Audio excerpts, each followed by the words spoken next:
What a great honor to have you. Thank you. It is a great, great honor to have you in the White House. Thank you very much. They call this, as you know, this is Young Black Leadership, and it's the summit. And to have you here is truly my privilege. And we're going to have a lot of fun. We're going to talk. We're going to meet. But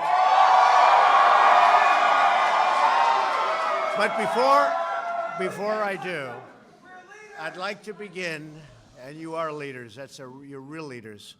I'd like to begin today's remarks by providing an update on the packages and devices that have been mailed to high-profile figures throughout our country and a media organization. I am pleased to inform you that law enforcement has apprehended the suspect and taken him into custody.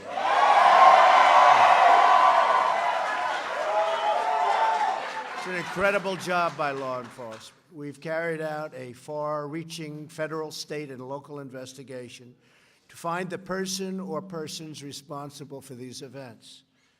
These terrorizing acts are despicable and have no place in our country. No place. I've instructed authorities to spare no resource or expense in finding those responsible and bringing them to swift and certain justice. And we will prosecute them, him, her, whoever it may be, to the fullest extent of the law. We must never allow political violence to take root in America. Cannot let it happen. And I'm committed to doing everything in my power as president to stop it. And to stop it now. To stop it now. I have just concluded a briefing with the Department of Justice following the apprehension of the suspect. I want to applaud the FBI, Secret Service, the Department of Justice, the U.S. Attorney's Office for the Southern District of New York, the NYPD, and all law enforcement throughout the entire country, incredible partners. These people have worked so hard, and to have done it so quickly, it's looking like it's a needle in a haystack. How do you do this so quickly? They've done an incredible, incredible job, and I want to congratulate them.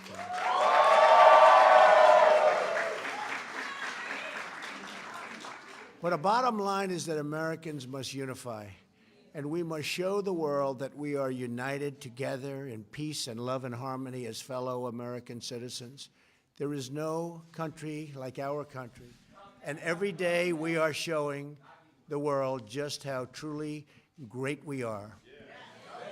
So you are really very special people. I wanted to say that before our little talk, and I appreciate the time you've given me. And boy, one day, one of you is going to be standing. It could be 3 or 4 of you, actually, but you're going to be standing right here. You're going to be standing right here. I have no doubt. I have no doubt. Who in this room wants to be president someday? So it's an ambitious group. It's an ambitious group. That's great. Anyway, thank you all very much. I really appreciate it. For the media, thank you very much. I thought I'd do that, and we feel very strongly. Again, congratulations to all law enforcement. We have the best in the world, and they just showed it. Thank you very much.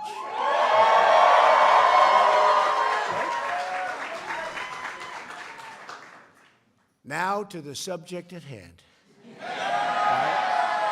And it is my great honor to be with so many brilliant, and that's what you are, brilliant, courageous, patriotic, and proud Americans. Seeing all of you here today fills me with an extraordinary confidence in America's future and the great, great future of our country. Each of you is taking part in the Young Black Leadership Summit because you are true leaders on your campuses, in your churches, and in your communities. You are leaders. Leaders of the future. You're leaders of the present also. Remember that. You're leaders of youth. But it's really something to be your age, and where are you standing? In the White House. Not bad. Not bad. Not bad. And each of you is playing a historic role in making America great again for all Americans. We're proudly joined by the Secretary of Housing and Urban Development, Dr. Ben Carson. Where's Ben? Come up here, Ben. This guy was so tough, you know.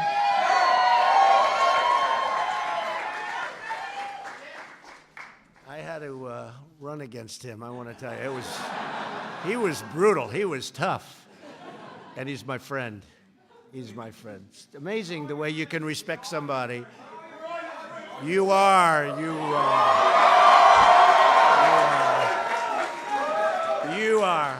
But it's incredible when you run against somebody, you're fighting and fighting, and you're doing everything you can, you want to win, and then it sort of works, and you call up, you say, who'd be a great guy for the cabinet? I say, what about Ben Carson?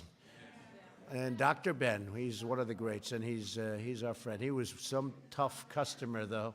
I don't want to have to go through that again, Ben, right? Well, I also want to thank my friend, Charlie Kirk from Turning Point USA. What a great person. Worked so hard. And Charlie has done a very special job. You know why? He found somebody who's an incredible person. Candace Owens. An incredible person.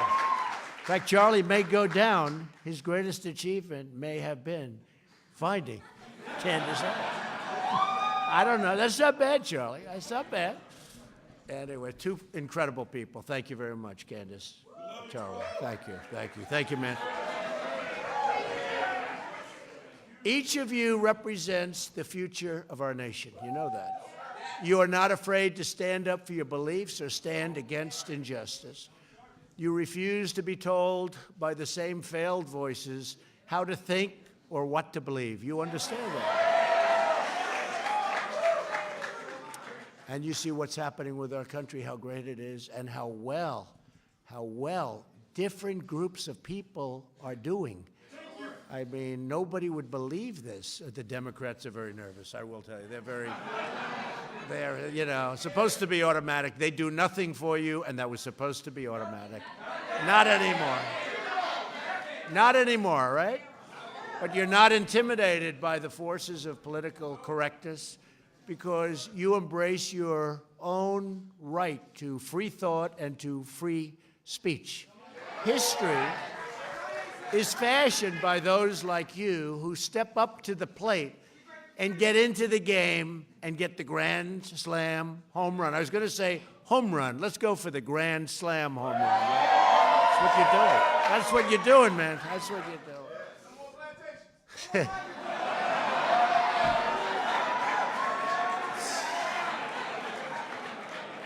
I can live with that. I was never a fan. You know that, right? I don't know. Not everybody's going to understand. I was never a fan. I guess I proved to be right. But you are demanding a better kind of politics in America. Really are.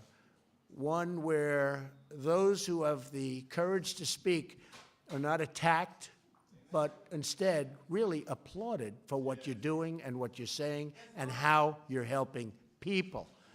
For example, we are grateful to Kanye West. How about Kanye? How about Kanye? I don't know.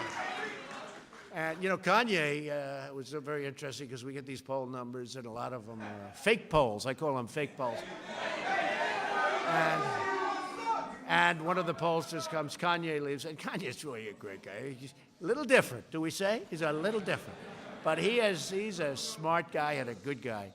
And Kanye came up, and he hugged me, and he's wearing the Make America Great Again cap, and he said, this cap, I feel like Superman. But he understands he's really something very, very special and interesting, and I see why people like him. But he came up, and a couple of days go by, and the pollsters come in. You know, you're falling asleep. They're giving you the same numbers that they've been for the... Sir, what's happened with the African-American community? I said, I don't know. Tell me, what's happening? I don't know. I wasn't thinking. They said, your numbers have gone up like 26 points, which is unheard of. And so I think Kanye, he may be the most powerful man in all of politics, right? But Jim Brown, you don't know. Most of you are too young. So I think if Jim Brown were playing football today, and I don't know if does anybody know what lacrosse is? Lacrosse is a tough game. It's a great game. It's a tough game. He may have been the greatest running back of all time, may have been the greatest football player, Jim Brown. They say he was an even better lacrosse player. You've heard this. He's a little bit older. He's half my age. But they say that Jim Brown may have even been a better lacrosse player than he was a football player, if that's possible. In other words, a serious athlete, right? Big Jim. If Jim were playing today, take the highest salary of the NFL and double it. That's how great he was. He would run through them, preferably around them. Doesn't need to get slugged, but he would run through them. He'd run around them. He'd run any way you could, but you couldn't stop him. He was something really special, and what a great guy. And he's been there for a long time. He's been with us for a long time. And he sat and he watched Kanye, and I watched Kanye, and Jim's going, man, I've never heard anybody like this. Jim is the strong, silent type, and that's good too. But that was a great day, having the two of them together. Very different, but they both believe in us. They both believe in what we're doing, as do many others, many, many others. Thank you, Mark. Thank you. And many of you have been attacked and called vicious names for being willing to speak out for what we all believe in. The conservative movement, and Candace, you and Charlie and so many, and Ben, by the way, Dr. Ben has done so much for the movement. People they see what's happened. They see what happens to their lives. It's a movement of tolerance and unity and progress. And a lot of people don't understand that, but they're finding it out. They're attacking us because we are speaking the truth, changing people's minds, and proving every day that our policies work and that we are really doing what's right and what's good. And I get attacked also. You get attacked. I get attacked all the time. In fact, I'm just thinking, come to think of it, who gets attacked more than me? Ben, does anybody get attacked? I get attacked. I get attacked. I think maybe more. Maybe more than anybody. I don't know. I can do the greatest thing for our country, and on the networks and on different things, it will show bad. They will take it back. It's fake news. But they will, no matter what. If it's, I won't use examples. And today is just sort of a very special day because we caught somebody that hopefully that'll all pan out to be 100%, but it probably will. But today's a special day for that reason. But we all get attacked, and we're smart, and we understand where they're all coming from. And there's another word that I could just look at these incredible, beautiful, and handsome faces. See, today you're not allowed to use those terms because, they'll say, but you know what? I'll use it anyway. Beautiful, handsome. Well, look at all these handsome faces. I'll use it.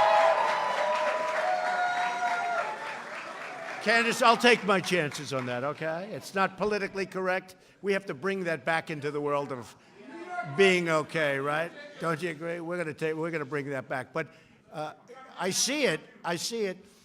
You really understand what's happening. You've got it. You're very special. You've got it. And that's why you're here. And other people aren't. But there's a word. A lot of people are jealous of you. They're very jealous. And jealousy is a very bad thing. It's mean. It's nasty. But people that are jealous, they never make it. They're jealous, they never make it. They'll be looking at you in 20 years, and you'll be at this plateau that they just will be so angry, and it's just... But remember, there's a word called jealous, and you have a lot of people that are very jealous of you and how far you've come and how quickly you've come. So I just want, it's an unfortunate thing, probably will be with us for a while, but that's a word that we have to understand because it's used against us very much. The word jealousy. The worst tendency in our politics is to tell people what they should believe based on their race or religion or color or creed. Right? Such a setback. We reject the politics of division, and we embrace the unity of being American. Really great. We are one people, one family, and we are one nation saluting one great American flag. And by the way Jim Brown talked about the flag the other day was great. I said, I hope we have that because it was beautiful. What he was saying was just incredible. As well as I've heard anybody say it, I've heard everybody talking different views, different everything about the kneeling or the not kneeling. Jim Brown, the greatest of them all, Jim Brown talked about the American flag, and we have it, and it was incredible. And these folks have it, and I wish they'd put it on because it was incredible. Our agenda of America First belongs to every citizen, and we will put America first. You know, we haven't been doing that, and we've been taking care of countries that don't even vote for us at the United Nations. You know, we give tremendous amounts of aid to countries that don't need it. We take care of military protection for countries that are rich. By the way, they're starting to pay up.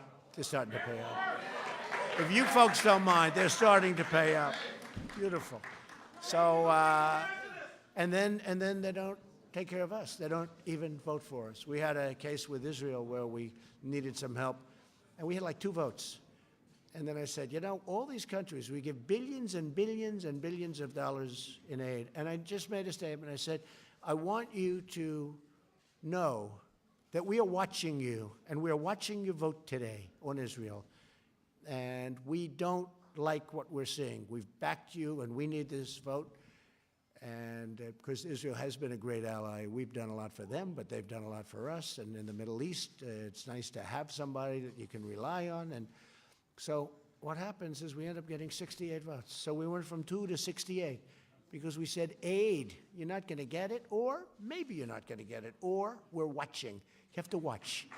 And amazing how that changes the vote. Isn't it amazing? But whether you're African American or Hispanic American or any American, really any American at all, you have the right to live in a country that puts your needs first. So we're so grateful.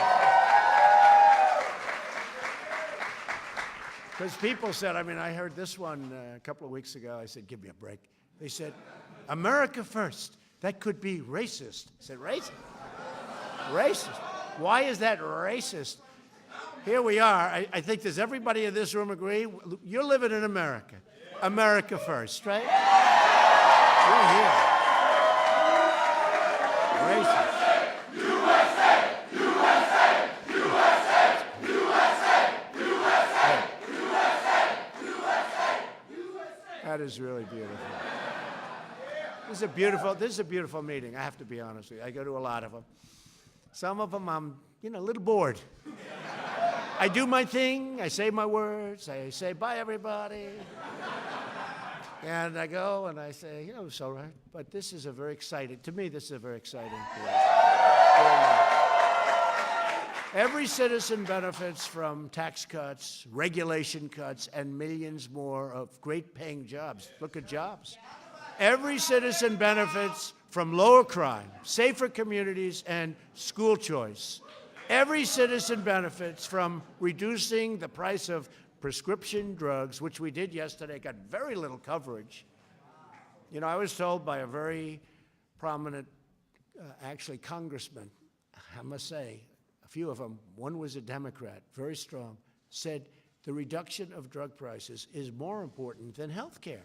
And we're doing great on health care, but I've always wanted, it's been really a thing, and we set it up so it's so good, and we had a big, big announcement yesterday, and we are reducing drug prices tremendously. And it didn't get the kind of coverage it should have because it was a big thing. But, they also were competing with this story that took place that now our law enforcement's done such a good job, so maybe that can start to disappear rapidly because we don't like those stories. But we're going to be reducing the prices of drugs and lowering the cost of health care very, very significantly. You're seeing that, and a lot of people are seeing it already. So it's a big thing. Thank you. Every citizen benefits when we stop foreign countries from cheating our workers. That's what they've been doing, you know. They're called globalists. They like the globe. I like the globe too. I like the globe too, but we have to take care of our people. We have to. Globalists. By demanding trade and, you know, when we have trade deals, we have to make good trade deals for our country. So when I took office, trade, we lost $807 billion that year on trade. Think of it, $807 billion. Nobody even knows what it is. What does that mean? It's so much. It's like, what does it mean? You know, if you said you lost 12 million, we lost $807 billion. We want our trade with other countries to be fair and reciprocal. The reciprocal is very important because we have other countries charging us tariffs of 100% and more, and we don't charge them anything. And now we're charging them, folks. Now we're charging. It's going to be, you're seeing a big difference. And every citizen benefits when we have a strong, beautiful border.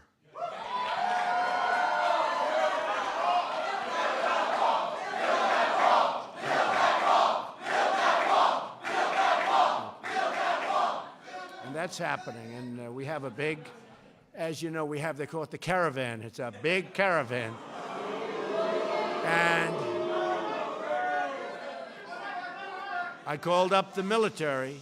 This is the military, greatest military in the world. I called up the military. We're not letting them in. They ought to go back now because we're not.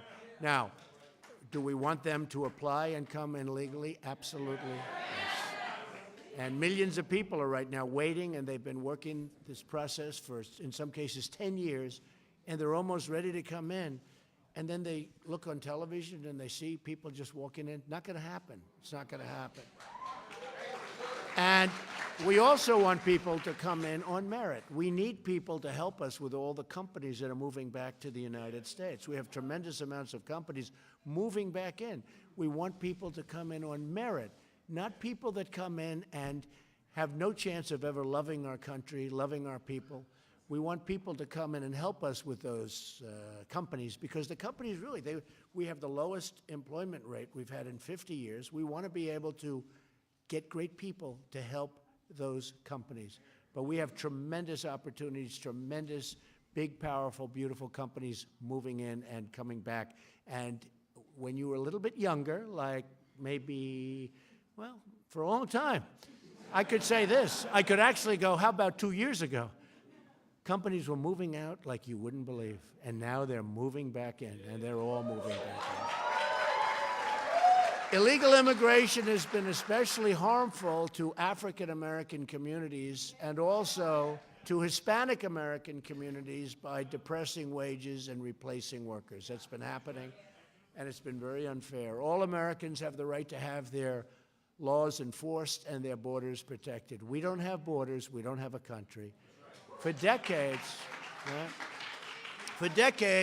policies advanced by Democrats have eliminated opportunity and wiped out good-paying jobs and even great-paying jobs for the black community. You know that. Think of it. Their policies are absolutely adverse to the black community.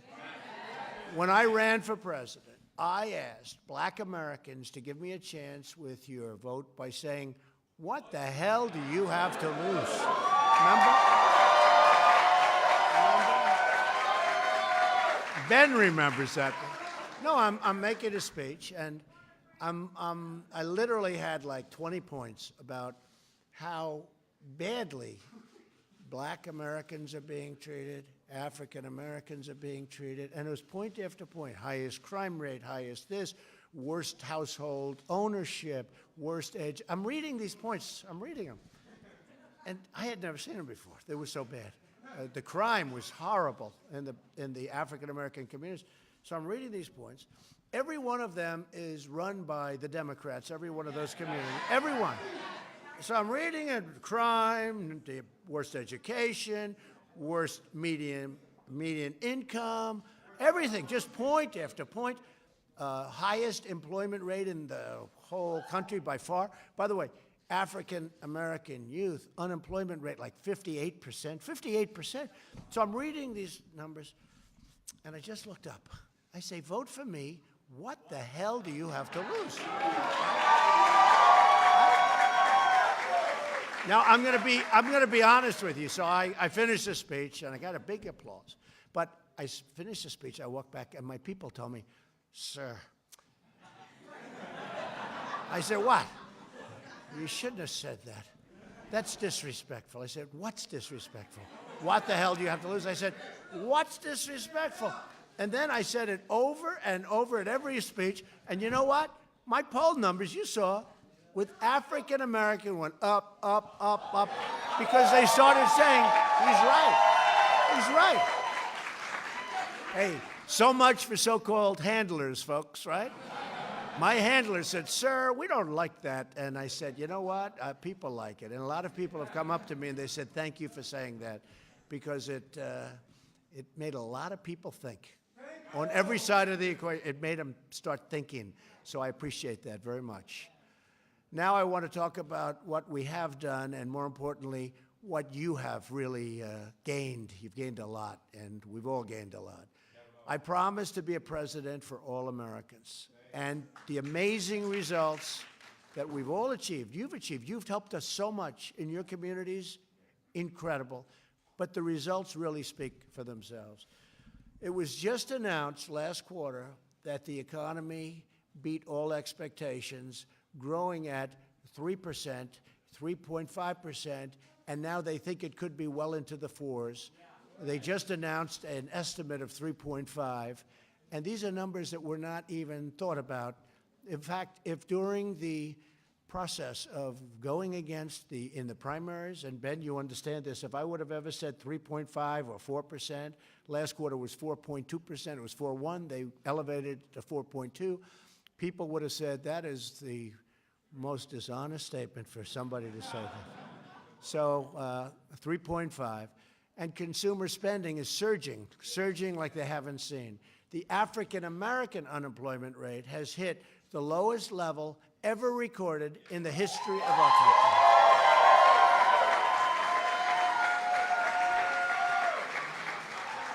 And that took a big, beautiful, I mean, the change has been so incredible just in the 2 years. But think of that, that's in history, That's a tough soundbite for my opponent when we run, whoever that opponent's going to be. By the way, African-American unemployment is lowest in history. I don't know how you beat that soundbite.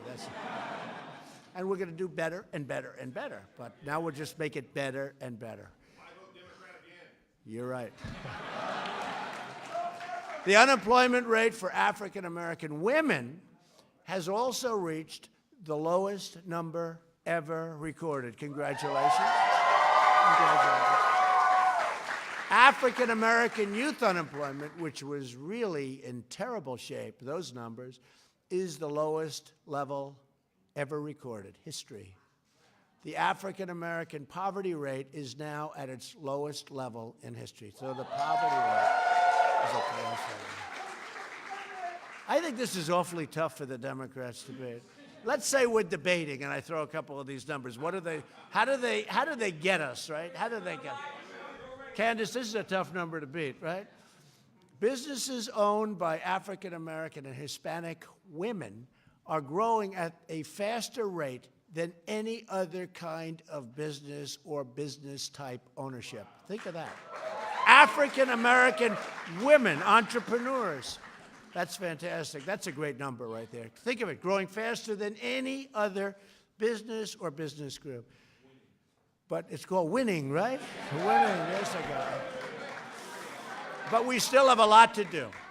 The Democrats' policies, and you notice I never say the Democratic, party. You know, the word is Democrat. But when you say Democratic, it's much nicer sounding, right? They should change their name, actually, but I'm not going to tell them that. I don't want to see all those cameras. I don't want to tell them that. But they say the Democratic Party. It's not that. It's called the Democrat Party. Doesn't sound good, right? I hate it. I hate to say it. You know, you're making a speech, and then you say the Democrat Party, and a lot of people say, oh, it should be the Democrat, because it sounds so much better. They should actually change the name. I'm giving them free advice. Change the name, because we'll still beat them. Their policies are no good, so it doesn't matter. Right? But Democrat policies have led to unsafe communities, failing schools, over-incarceration, which is a big thing that Jared Kushner is working on. There's Jared. Look at Jared. Hi, Jared. He talks about that, the prisoners, and they get out and they couldn't get jobs now. You know, it's one stat that I wasn't going to even mention today. It wasn't in part of it, but we're very proud. Jared Kushner has worked so hard on this, and beyond anything you can believe. Maybe he feels more strongly about this than any other thing you're working on. He's working on some very exciting things. But now, for the first time ever, think of this, prisoners, because the economy is so strong, for the first time, prisoners are getting jobs. And you know what's happening?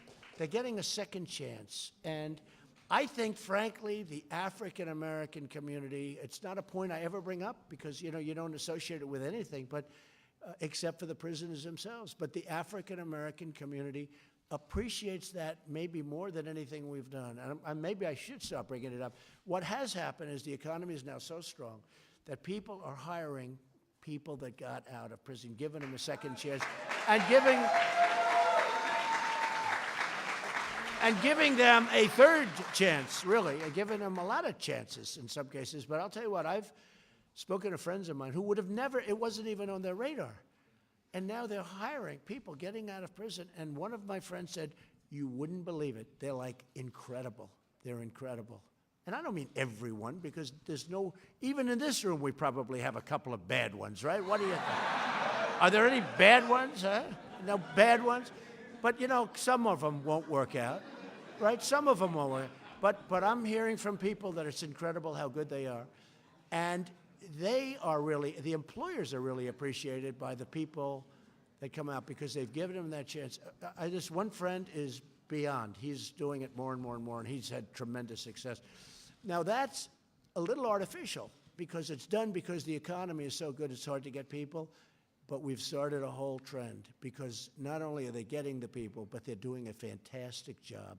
So I'm so honored by that. It's something nobody talks about, and to a certain extent it's because of the economy. But now it's going to carry over beyond the economy, and it's really something we should all be proud of that one. Too many black Americans are trapped in failing communities. We understand that. And I talk about this. In the past, the black community has been promised everything from the Democrats, by the Democrats, and they've gotten nothing. They've gotten nothing. And there's been no incentive. You know, incentive is an important word. There's, like, you have an incentive to be great. You know, you see the incentive. You feel it. Like just being in the room today. There's no incentive. It's like you're giving, but ultimately that becomes a trap. It's all a big trap. While the Democrat Party, see, Democrat, is obsessed with resistance, we are focused on results. We want results. That's what we want. And where the Democrat Party has failed, Republicans have delivered, and we have really delivered big. And, you know, I've only had, it's not even 2 years. It's actually not even that close to 2 years. It would be January 20th, so we have a long way to go. And I can say, and I say it all the time, and I have to be careful because they'll always correct me if I'm slightly wrong, but no other president, no other administration has done in its first 2 years anything near what we've done with regulations, with the big tax cuts, with choice for our veterans, with what we said about prisoners and coming out. I mean, you know, hundreds of things. We've done so many things. And the economy, of course. And remember one thing, because I always consider him to be a true great, and people never give us credit for this. Abraham Lincoln was a Republican, right? Right? I was having arguments with people. We were talking about what the Republicans were doing, and I don't know. I wasn't probably on my game, and I wasn't doing so well, and I just blurted out. And I said it's strong. I said, but Abraham Lincoln was a Republican, and I won the argument. I just said that. Abraham, Honest Abe. I wonder if he was really that honest, but you know what? Let's assume Honest Abe was Honest Abe. But he was a Republican. Your leadership helps our entire country see that the Republican Party is growing, and it's true. It's becoming a vibrant party because of you, and youth all over, but because of you. and it's growing like never before. It's a party of opportunity. It's a party for all Americans, regardless of race or religion or gender. And we're fighting for the right of every American child to grow up in a safe community. So important. You know, sometimes you'll say, we want strong action, we want safety. And they'll say, well, is that a racial comment? Is that a racist comment? You know, we want safety. We don't want people hurt when they go and buy bread. And I've been with too many people. They've lost their sons, they've lost their daughters to just bad policy. And they're devastated, and they're devastated. And then they go out and they vote for Democrats, and it just doesn't make sense. Never made sense to me. So, and I think the people in this room probably understand it even better than I understand it. Never made sense.